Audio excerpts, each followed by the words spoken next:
Chupa, Ferrari!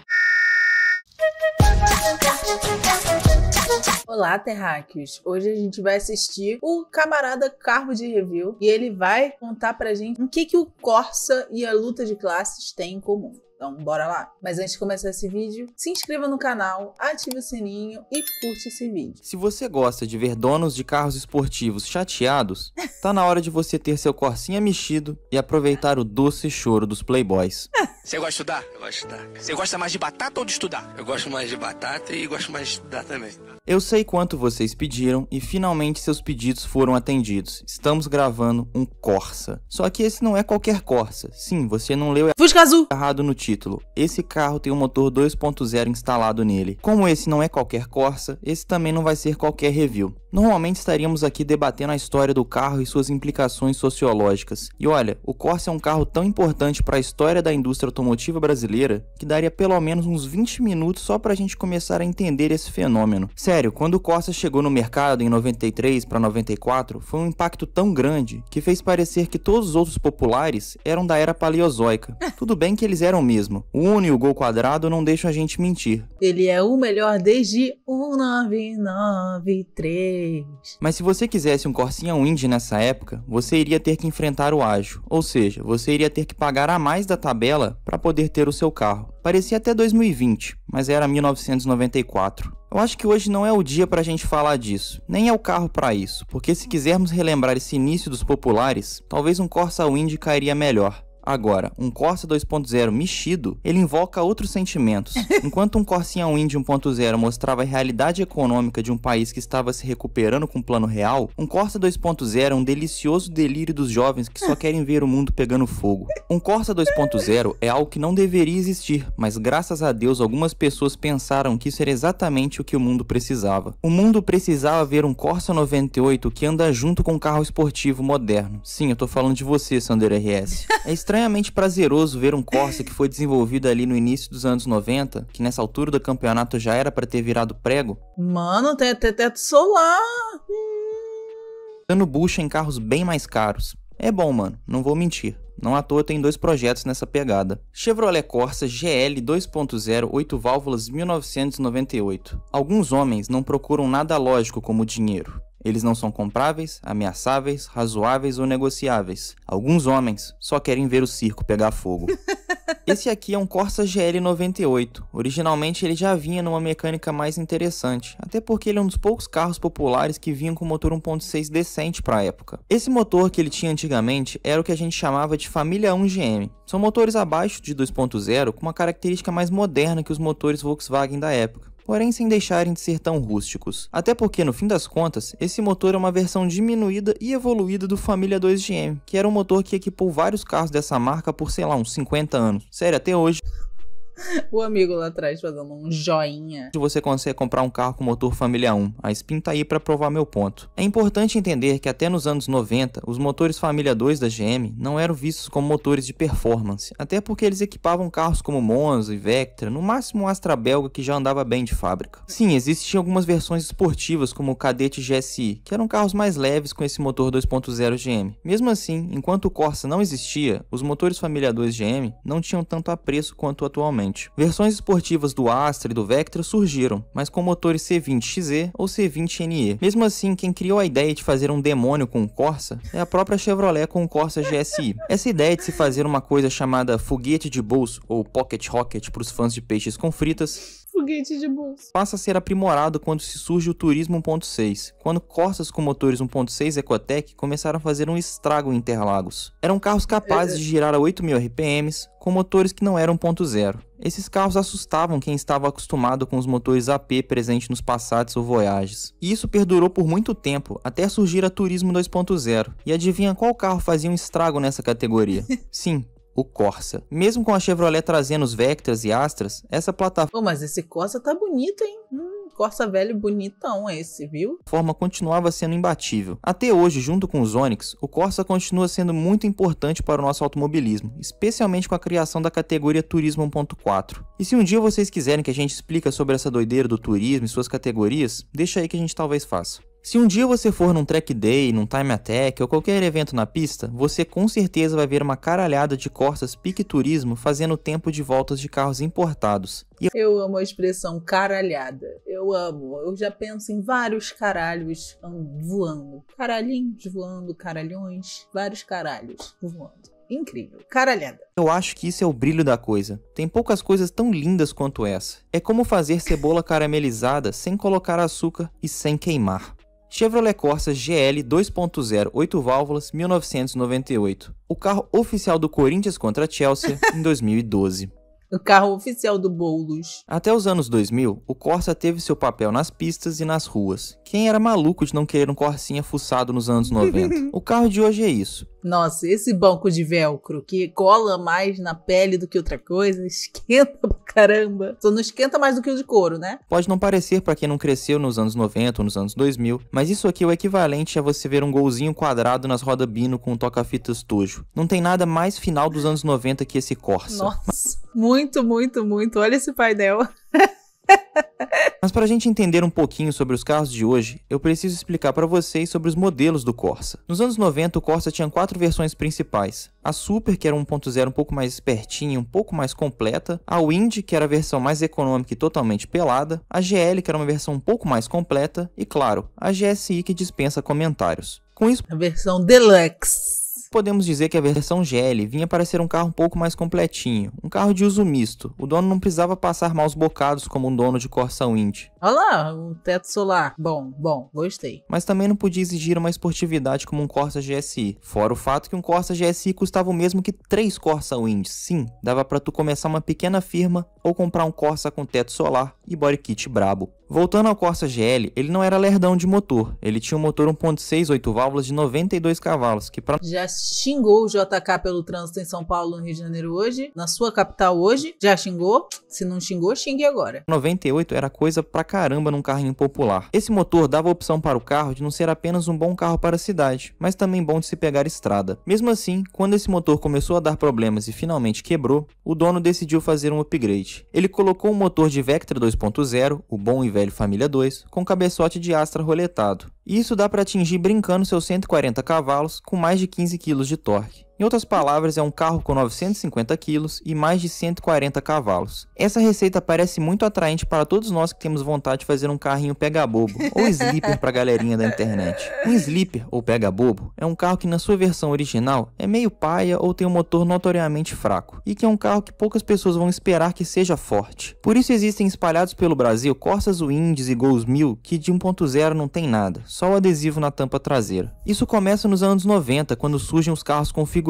como carros populares. Diversas vezes esses mesmos carros tinham versões esportivas, sendo o maior exemplo o Gol com o Gol GTI. Esteticamente, esses carros esportivos possuíam muitas mudanças, e internamente também, possuindo mecânicas totalmente diferentes. Entretanto, a diferença de preço de um GTI na época para um 1000 CHT era abismal, fazendo com que as pessoas que comprassem os Gols 1000 CHT de entrada peladíssimos pegassem esses carros e adaptassem a mecânica 2.0 do Santana, fazendo carros mais leves que os GTIs e mais fortes que os GTIs, mesmo com a mesma mecânica. Chevrolet Corsa GL 2.0 8 válvulas 98. Se a vida te der limões, monte um motor 2.0 no seu Corsa. Durante muito tempo, isso foi ilegal, e com isso esses carros que eram montados com a ideia de dar pau nos boys passaram a ser vistos com um certo marginalismo, porque no final das contas, os quem poderia imaginar, né? rachas ou pegas eram feitos na marginalidade. Muita gente então criava formas de fazer com que seus carros fuçados se passassem por ser carros originais, com a finalidade de não atrair a atenção da polícia. Eu tenho um conhecido que tinha um Corsa 4 portas Wind e ele colocou o motor 1.8 da Meriva. Na época não existia o motor 1.8 Flex, mas existiam kits de conversão do motor a gasolina para etanol, chamado de HIS. E ele tinha esse kit, onde se ganhava mais cavalos. Com esse Corsa, ele tinha o prazer de todo fim de semana esperar em uma estrada aqueles carros esportivados da época e empurrar eles da faixa da esquerda. Gostava de dar pau naqueles carros como Palio 1.8R, Fiat Stilo, Astra SS. A graça era dar bucha sem eles entenderem o que os atingiu. E histórias assim são muito comuns. Todo mundo conhece um doido que tem um carro forte e que não parece que é preparado. Esse Corsa traz exatamente essa questão à tona. Muitos donos de Ferrari tomam um nabo de carro preparado que original custa, sei lá, uns 15, 20 mil, mas de preparação custa custa tanto quanto a própria Ferrari. Isso Chupa, Ferrari, porra! a gente não pode esquecer. Dá pra fazer um Corsa andar junto com uma Porsche? Dá. Mas se prepare pra gastar muito dinheiro e muito tempo pra ficar bom. Mas pô, pra muita gente isso aqui vale a pena. Só pelo prazer de sair nos fins de semana em regiões que tem carros esportivos e de luxo, intimidar esses carros só para ver a tristeza dos playboys. Esses supercarros, apesar de ser um sonho de muitos adultos que se identificam como criança ou simplesmente de crianças, são a meta a ser batida para muitas pessoas. E antes que você diga que ninguém liga para Lamborghini, tem muitas pessoas que ligam pra caralho. Principalmente porque elas podem dar pau nesses carros. Não é recalque, é ódio. E ter um carro que na tabela FIP custa, sei lá, uns 8 mil reais, mas que dá cacete em super esportivo, pra mim é sim uma forma de rebeldia. É o quê? Reparação histórica. Pô, com certeza. Pensa comigo, durante quase 30 anos foi ilegal se preparar um carrinho no Brasil, mas era totalmente legal importar de uma forma clandestina uma Mercedes que nunca nem fabricou por aqui. E o gostoso de ter um carro barato preparado, seja um Uno, um Corsa, um Gol, é que você pode sacanear aqueles playboys que atropelam os outros de Porsche e praticamente ganhar o direito de chamar ele de otário e de bração quando ele te dá farol na faixa da esquerda e o seu Corsinha empurra ele. Chevrolet Corsa GL 2.0 8 válvulas 1998. Só os reais sabem o delicioso sabor de dar um couro em um carro bem mais caro que o seu. Para quem tem dinheiro, é muito mais fácil comprar um super esportivo. Você entra na loja, bem vestido, se você for branco é mais fácil ainda, você vai lá, escolhe o carro, paga o valor e vai andar. Especialmente no período que ele está sem placa, porque aí você não toma multa. Difícil mesmo é fazer igual o dono do Corsa. Acordar cedo, trabalhar pra caralho, estudar, perguntar pra um monte de gente como faz as coisas no carro, fazer parte de diversos fóruns e grupos, frequentar lugares que tem vários desses carros montados de uma forma parecida para poder entender como é que é o trâmite, ficar anos ajuntando dinheiro até um dia você ter a coragem de comprar as ferramentas, as Tem até caixa de som, menor. Porra!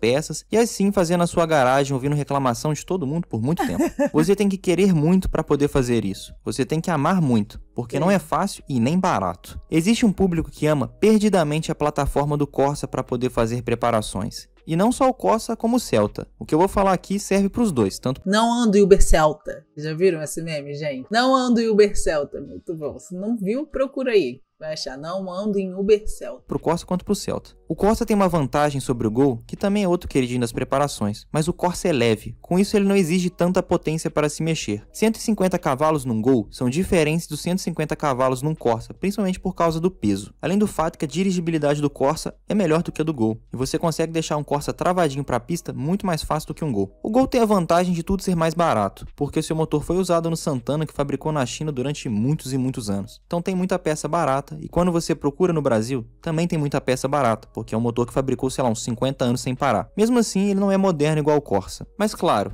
nem tudo são flores. O primeiro problema do Corsa são os morcegões junto dos coxins. Os dois juntos fazem com que todo aquele conjunto mecânico não saia batendo loucamente. O problema é que não existem relatos no mundo de um Corsa que vinha originalmente com 2.0. Então a gente tem que adaptar muita coisa no motor maior do que o original no cofre de um carro que vinha 1.0. Nunca se esqueça, mesmo que seja da mesma marca, tudo ainda é uma adaptação e precisa que tudo seja muito bem feito para evitar problemas futuros. É fácil imaginar que tudo de um Astra ou de uma Meriva cabe num Corsa. E mesmo que caiba, a durabilidade de diversos componentes cai drasticamente. A bomba de óleo desses motores não alimenta em altas rotações, fazendo com que esses carros não sejam carros de segurar o pé para dar final. Existe uma solução, adaptar uma bomba de óleo melhor, mas aí é caro. Outro problema é o câmbio. O câmbio mais resistente do Família 2 é o famoso F23. Esses câmbios são encontrados nos Vectras antigos e nos Calibras. O problema é que esse câmbio é muito caro, e por conta disso a galera prefere usar os câmbios comuns da Chevrolet, como o F16 do Monza ou do próprio Corsa ou do Astra. Mesmo assim, esses câmbios não aguentam por muito tempo, e pior, não podem ser reparados conforme a fábrica, pois são câmbios fabricados pela Isuzu para literalmente serem descartados. Não que exista alguma maldição sobre eles, mas é que literalmente não vale a pena forjar um câmbio desse. Outro problema é que esses carros possuem cabeçotes limitados. Muitas vezes a galera coloca o cabeçote do Astra Flex com um comando roletado, ou o cabeçote do Família 1.4 Flex, que também tem bastante fluxo. Apesar disso, é uma tarefa muito difícil conseguir tirar desempenho desses cabeçotes. Isso por conta do sistema de gaiola que dificulta a taxa que pode ser colocada. Chevrolet Corsa GL 2.0 8 válvulas 98. Se eles podem, a gente pode também.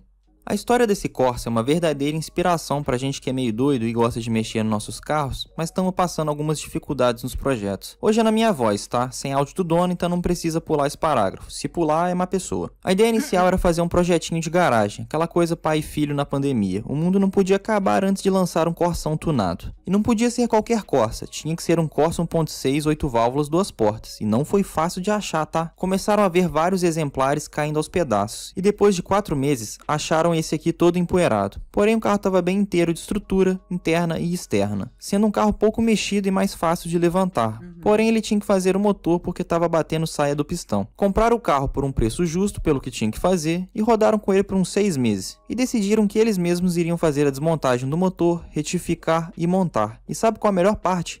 Ficou bom, mano. Em um dia de calor no trânsito de São Paulo, o nosso camarada cogitou em colocar um teto solar. Ele puxou o celular e logo foi localizado um teto de um Vectra GLS por um preço até um pouco suspeito. Viu? Foi ele que colocou. Muito foda. Chegando lá, tava... Pô, eu não tenho habilidade essas coisas. Não tenho. Não dá. Estrutura perfeita, os cortes foram feitos e levaram o teto para casa. Vendo vídeos... Eu faço cirurgia em pessoas, mas em carros ainda não tá sendo pra mim, não. No YouTube de como instalar um teto solar no Corsa, sim, exatamente isso. Foram 2 meses... O que não tem vídeo no YouTube, né? Tem vídeo no YouTube pra tudo, gente. Tudo. Estudando a plataforma e vendo as possibilidades. Nisso começou a desmontagem do carro. O assoalho foi inteiro pintado por dentro, colocou manta térmica no assoalho e no teto, e em 15 dias foram feito todo o trabalho em casa e finalizaram pintando o teto por completo. Depois de 1 ano e meio... Na pandemia, né? Tava sem ver nada, vou fazer essas coisas, né? Uma ótima solução. Quebrou o comando do motor 1.6 ao meio. O comando rachou no meio. E pior que isso parece ser um pouco comum nesses carros. Bateu aquela tristeza, mas numa brincadeira ele falou com o pai. Vou logo colocar um 2.0. Só que ele não esperava a resposta, que foi, por que não? Ficaria legal, né? E a partir desse dia, começou a caça de um motor novo doador para o projeto. E foi escolhido um 2.0 de Vectra com cabeçote roletado. A última versão que saiu no Vectra, o famoso 140 cavalos. Estudando no YouTube de novo como fazer esse processo, ele chamou no Instagram quem já tinha feito esse rolê, e na garagem dele começou a fazer as adaptações. Depois de 1 mês, conseguiram encaixar o motor 2.0 no câmbio do 1.6, utilizando um volante de motor de Astra 1.8, polia de Monza e um suporte de coxim feito sob medida. Isso eles conseguiram utilizar a TBI do Corsa 1.6 para poder aproveitar a injeção eletrônica original. Terminado o motor, na madrugada foi localizada essas rodas do Calibra, raríssimas por sinal, tá? E elas estavam num Civic Coupé. Foi a cereja do bolo. Futuramente, essas rodas iriam combinar perfeitamente com as pinças e discos de freio do Vectra de 280 mm. Depois da gravação, veio a lendária Fueltech, porém tinha que ser feito em casa novamente como o resto do carro. Foram 3 meses de estudo todas as noites. Primeiro foi o chicote, foi confeccionado no quarto de madrugada após o serviço. Depois disso, ele comprou uma FT450, pois o carro era para se usar na semana para trabalhar e nos finais de semana para viajar. Assim, em 2 meses, com pouco tempo que tinha, foi instalada a Fueltech. O acerto foi feito no sábado de manhã, à noite só bateu a chave, pegou e foi viajar para Minas sem nenhum problema. O carro agora com a programável recebia uma TBI de 60 mm e um escape 4x1 feito completo nos mínimos detalhes. Mudou da água para o vinho. É um carro que pega 200 rapidamente. Sim, um Corsa que pega 200 rapidamente. O torque assusta por ser um carro leve de câmbio curto. E sim, ficou a motoca do cara. Olha isso. Triciclo, né? Muito divertido. E mesmo eu tendo andado antes dessas modificações finais, eu atesto. Que carro pica. Mano, é muito bom de andar num negócio desse. É engraçado, velho. Chevrolet Corsa GL 2.0 98. O carro oficial de fazer todas as horas rolando a OLX valerem a pena. A pergunta que sempre fica é: vale a pena fazer isso tudo? A resposta vocês já sabem, mas eu sei que vocês estão pensando na questão monetária da coisa. Agora, se vale a pena na questão emocional, vale. Vale muito. Além das histórias, dos momentos, da união das pessoas, do conhecimento adquirido, isso aqui no final vai te dar algo que só você vai ter. Então pensa comigo, o camarada com tempos e recursos limitados conseguiu montar um carro que vai pau a pau com carros... Mais um guardinha com triciclo, aparentemente desse lugar aí eles usam sempre triciclo. Muito mais novos e mais esportivos do que esse. Isso é a prova que nós também podemos. Nós também podemos ter coisas legais. Mesmo que não seja fácil, mesmo que seja caro, mesmo que muito suor, sangue e lágrimas vão ter que ser derrubadas, a gente também consegue. Nós temos muito medo de falhar, medo de fracassar, de não conseguir, mas o negócio é o seguinte: nós vamos errar, nós vamos falhar, mas nós temos que errar diferente. Temos que tentar a cada dia estar à frente, aprendendo e passando o conhecimento adiante. Se nós queremos bater os playboys, nós temos que estar preparadíssimos. Eles podem usar o dinheiro para resolver os problemas. A gente tem que usar o que a gente tem. Normalmente é boa vontade, mas o que realmente move o homem é o ódio. Não adianta querer usar palavras bonitas. Nós precisamos daquele ódio que é criado quando somos desmerecidos, quando o nosso potencial é recebido com risadas, aquele ódio de quando chegamos num evento e fazem a gente se sentir deslocados, nos sentimos rebaixados por serem da classe que nós somos, aquele ódio que vem do desprezo daqueles que ditam as tendências, o ódio que vem das risadas daqueles que já têm tudo, mas precisam tirar o nosso para se sentirem bem. Esse ódio é o que faz esse Corsa 2.0 ser uma esperança, a esperança que nós também podemos. Nós também podemos ir longe, nós podemos também ter nosso próprio espaço e, mais importante, nós podemos vencer a playboyzada. Mas estejam preparados, porque eles vão jogar sujo com seus remaps e downpipes. Nós temos apenas nós. Nós não podemos jogar sozinhos. Porque quando um Corsa vence uma BMW, não é apenas o Corsa que vence, mas sim toda a nossa classe. Isso lava a alma do trabalhador que não aguentava mais tomar fechada sem setas. Chevrolet Corsa GL 2.0, 8 válvulas, 1998. Talvez esse parágrafo não foi necessariamente sobre carros tunados. E não importa, porque foi o melhor parágrafo do vídeo. E, gente, o que é o Corsa? Esse Corsinha aí? Mostrando pra gente, isso aí é a revolução, gente. É o camarada carro de review falando, não vai ser fácil, vão desacreditar da gente, os playboys vão rir da nossa cara, os burguês vão rir, mas a gente vai chegar lá. Vai ser fácil? Não, ninguém aqui tá dizendo que vai ser fácil, mas de derrota em derrota a gente vai chegar na vitória final. E é isso, espero que esse vídeo tenha te dado um pouquinho de esperança no futuro e na revolução, como deu pra mim, Laela. Mas é isso, já se inscreve no canal se você não é inscrito, deixa o seu like, ativa o sininho e compartilha esse vídeo com alguém que gosta de carro. Sim, sabe aquele seu amigo reaça que gosta de carro? Tu manda esse vídeo pra ele como com quem não quer nada, e aí no final das contas ele recebe essa lapada de luta de classes na mente. E é isso, beijos, até o próximo.